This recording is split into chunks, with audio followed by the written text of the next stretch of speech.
Shravanam Diaries podcast. Hare Krishna everyone, we're continuing to read the Bhagavad Gita as it is, the book by His Divine Grace Abhay Charanaravinda Bhaktivedanta Swami Prabhupada, Chapter 9, The Most Confidential Knowledge, Text 29. Samoham sarva bhuteshu na me dveshyosti na priyaha ye bhajanti tumam bhaktya mai deteshu chapyaham. I envy no one, nor am I partial to anyone. I am equal to all. But whoever renders service unto me in devotion is a friend, is in me, and I am also a friend to him. Purport. One may question here that if Krishna is equal to everyone and no one is his special friend, then why does he take a special interest in the devotees who are always engaged in his transcendental service? But this is not discrimination, it is natural. Any man in this material world may be very charitably disposed, yet he has a special interest in his own children. The Lord claims that every living entity, in whatever form, is his son, and so he provides everyone with a generous supply of the necessities of life. He is just like a cloud which pours rain all over, regardless of whether it falls on rock or land or water. But for his devotees, he gives specific attention. Such devotees are mentioned here. They are always in Krishna consciousness, and therefore they're always transcendentally situated in Krishna. The very phrase Krishna consciousness suggests that those who are in such consciousness are living transcendentalists, situated in Him. The Lord says here distinctly, Mai te, quote, they are in me, unquote. Naturally, as a result, the Lord is also in them. This is reciprocal. Reciprocation ki jai. This also explains the words ye yat hamam prapadyante tam stathaiva bhajamyaham. Quote, whoever surrenders unto me, proportionately I take care of him. Unquote.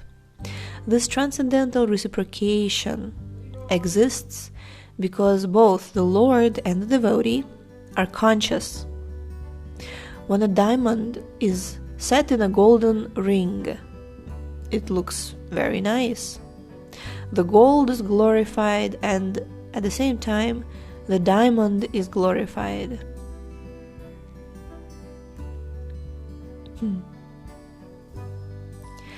The Lord and the living entity eternally glitter, and when a living entity becomes inclined to the service of the Supreme Lord, he looks like gold. The Lord is a diamond, and so this combination is very nice. Living entities in a pure state are called devotees. The Supreme Lord becomes the devotee of his devotees. Aww. We are in our imagine. We are in our pure state devotees.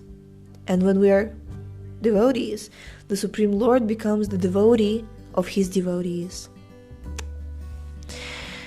If a reciprocal relationship is not present between the devotee and the Lord, then there is no personalist philosophy.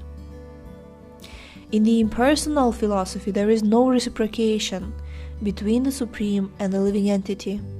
But in the personal philosophy, there is.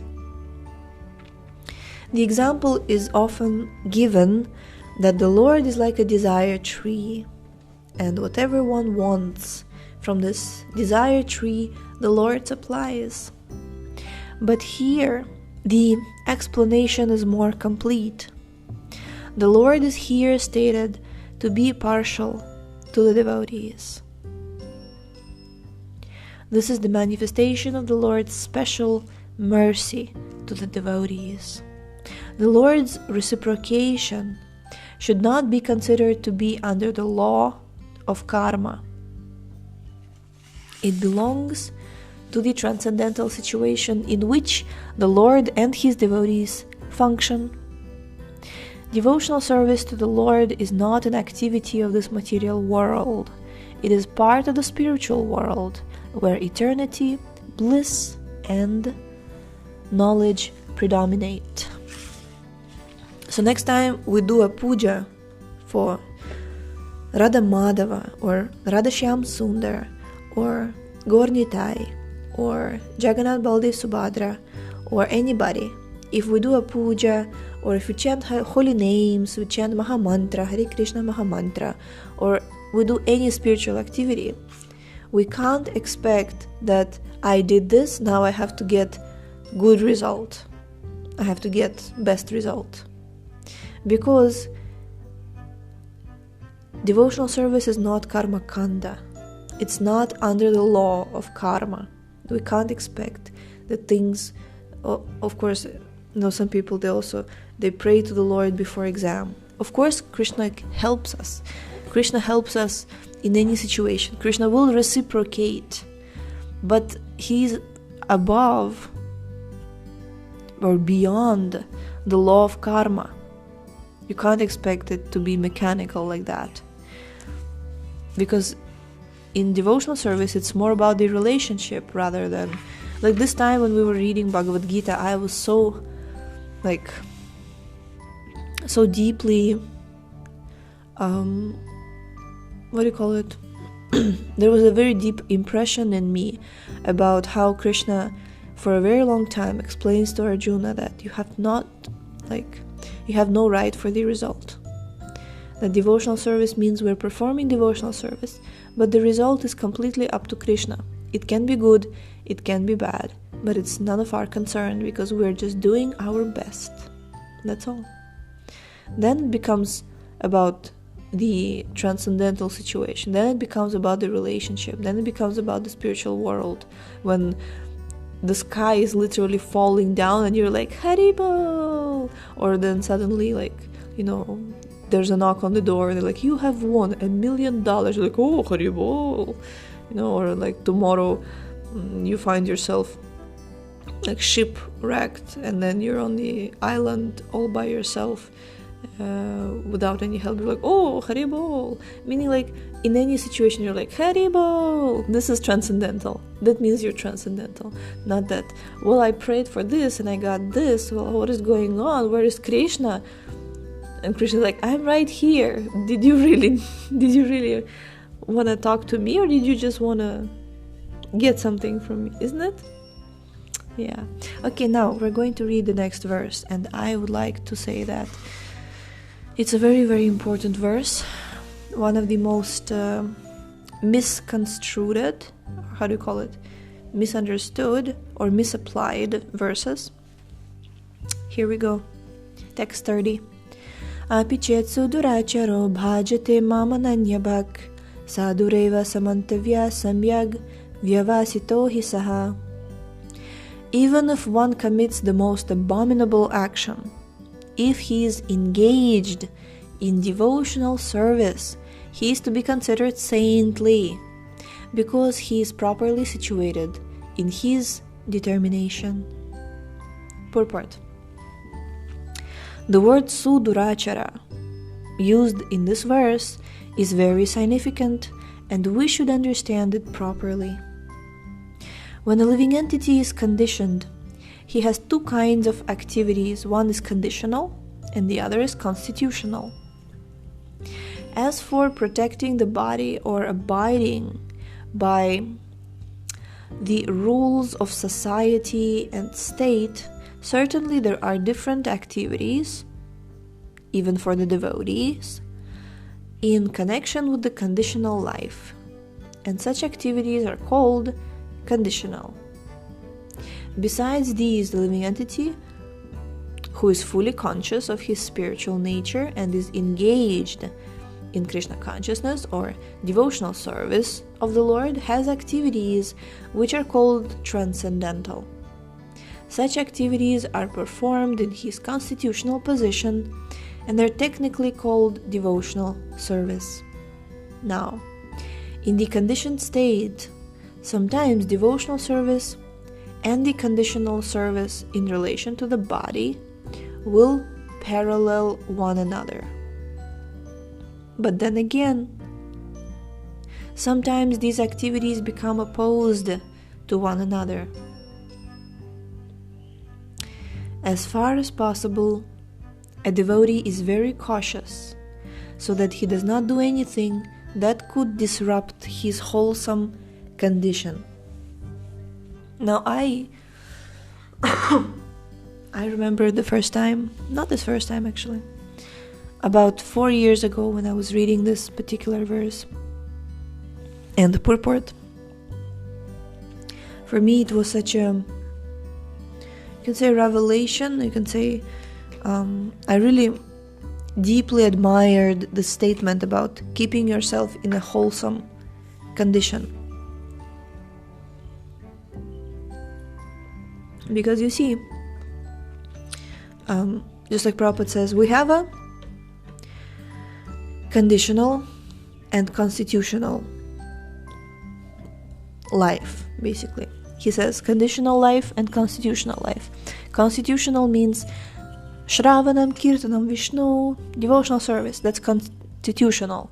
But we also have conditional because we have this material body. We're conditioned. And Prabhupada says sometimes they are parallel, sometimes they are opposed to one another. So we should not do something that would disrupt our wholesome condition, because sometimes I can tell you for sure that in my case, when I was a teenager, my dad always wanted me to get education, to be able to support myself, and I was like, no, I don't need anything. My education is only like Prabhupada's books and everything only spiritual. And then I went through a series of events which changed my mind, because this happened. Exactly this happened, that my wholesome condition was disrupted because my constitutional and conditional activities became opposed to one another. So just like in Ishopanishad it says that you have to learn nescience and spiritual knowledge side by side, meaning we have to keep our body and soul together. We can't neglect our material body, basically. You can't. It's not like, of course there are devotees whose life was taken care of automatically, but we're not on that level yet. At least I can speak for myself. So it's very, very important to understand that there is conditional and there's constitutional. The conditional, also Prabhupada says that it's the rules of society and state protecting the body. We have to protect this body in order to be able to serve in this body and achieve perfection. Who needs another birth just because you couldn't keep your socks in place, you got cold and couldn't recover from it? Or who needs problems with the law, right? Have to be a law-abiding citizen, have to be taking care of yourself, not only physically, also mentally. And sometimes we serve with devotees who are not really svajati, who are not like-minded, and our minds go crazy. We can't handle this pressure, we can't handle the situation.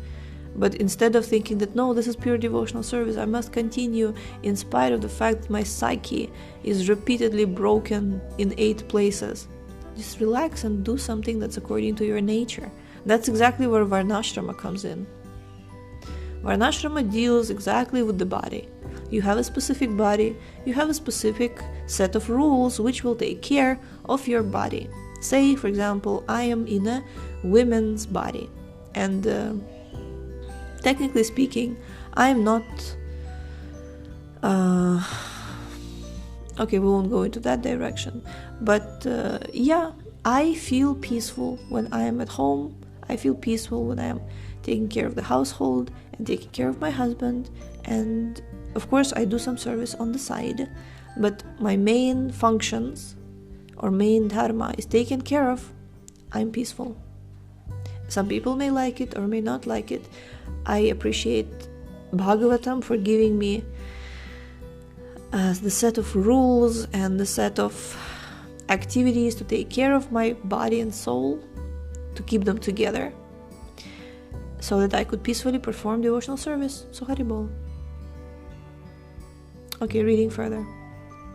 Yeah, and of course constitutional, because if you do conditional, if you take care of one and neglect the other, it's not gonna work. If you just, my dharma is this, my conditional life is this, but if you're not taking care of your constitutional, meaning like my japa is like half sleep, half daydreaming, my puja is like 20 minutes of intense rubbing of the deities, and then you're no time for reading. That means you're starving your soul. So you have to feed your soul by spiritual activities, but you have to also take care of the cage, otherwise the cage will grow fungus and then the bird will die, meaning like the cage will have to be changed, and then the process has to be done all over again. Okay.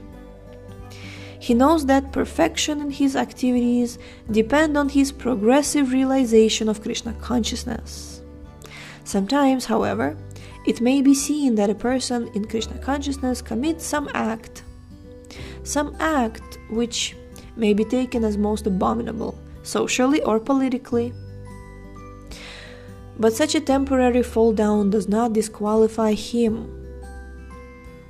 In the Srimad Bhagavatam, it is stated that if a person falls down but is wholeheartedly engaged in the transcendental service of the Supreme Lord,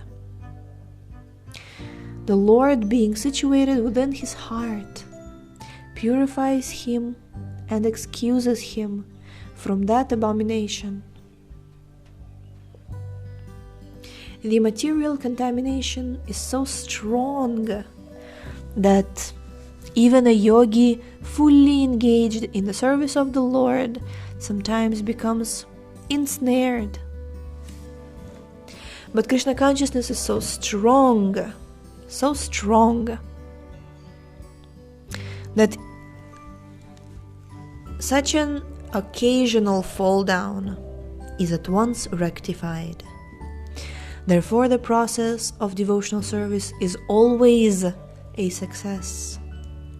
Haribol! Let's read it again.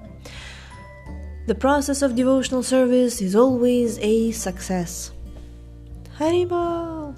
No one should deride a devotee for some accidental fall down from the ideal path. For, as explained in the next verse, such occasional fall downs will be stopped in due course, as soon as the devotee is completely situated in Krishna consciousness.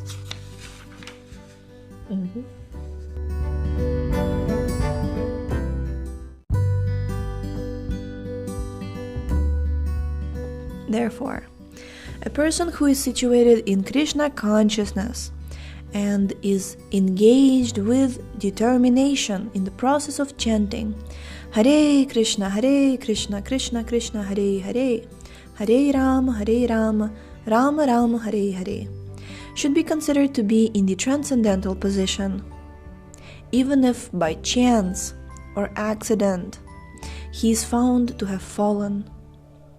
The words Sadur Eva, he is saintly, are very emphatic. They are a warning to the non-devotees that because of an accidental fall down, a devotee should not be derided. He should still be considered saintly, even if he has accidentally fallen down. And the word mantavya is still more emphatic. If one does not follow this rule and derides a devotee for his accidental fall down, then one is disobeying the order of the Supreme Lord. The only qualification of a devotee is to be unflinchingly and exclusively engaged in devotional service. In the Nrisimha Purana, the following statement is given. Bhagavati chaharavananya cheta brisha malino pi virajate manushyah nahi shasha kalusha chabih kadachid timira parabhavatam upaiti chandra. The meaning is that even if one is fully engaged in the devotional service of the Lord and is sometimes found engaged in abominable activities, these activities should be considered to be like the spots that resemble the mark of a rabbit on the moon.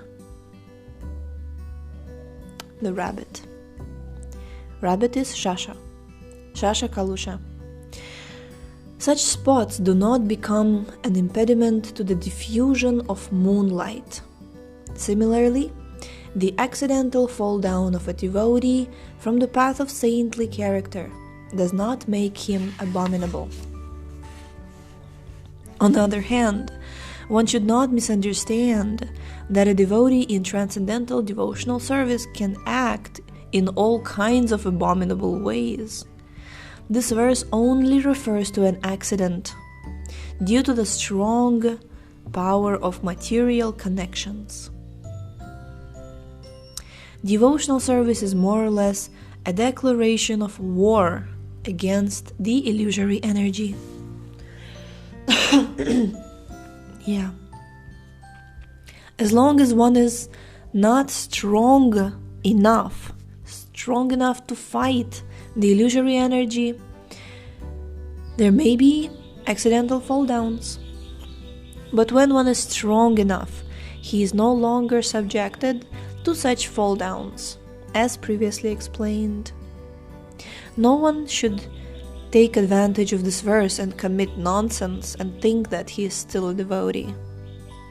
If he does not improve in his character by devotional service, then it is to be understood that he is not a high devotee. Now, there is difference that, of course, we can't rely on this verse and commit sinful activity on the strength of the holy name. That's an offense. At the same time, for some reason, some people really like to dig up dirt on others. And I believe that also you have to understand the philosophy of a naked mother. I think it was presented by Bhakti Siddhanta Saraswati Thakur. There are different kinds of nyayas. So, like there's Ardha Kukuta Nyaya, the philosophy of half chicken. That some person, he was saying that, I will cut the chicken's head, and then the head will not take the grains, meaning I don't have to feed the chicken, but then the other half will give eggs. So this is called half chicken philosophy. That some things they require that you invest in them so that you would get something from them. And if you stop investing, you won't get anything. Similarly, there is the philosophy called naked mother philosophy, meaning that the mother, when she was small, she was running around naked, but now she has grown up, so she is not naked anymore. She has her own kids, right? So at the same time, in devotional service, people are advancing, people are improving, people are getting more mature and learning their lessons, and we have to give that space to the devotees. We can't keep saying that, 20 years ago you did this, so you're still a rotten piece of, and it just goes on and on, But we can't keep getting stuck in that. Of course, there has to be some kind of righteous justification to the past if the issue was not resolved back then, but still, you have to take into consideration that time, if the devotee is sincere, with time, you can't apply this naked mother philosophy. Yeah, okay. Thank you so much for tuning in today. The book links, previous episodes timeline, and biography of the author can be found on shravanamdiaries.com. The link is in the description, and we shall see you tomorrow. Hare Krishna, Krishna Krishna, Hare Hare.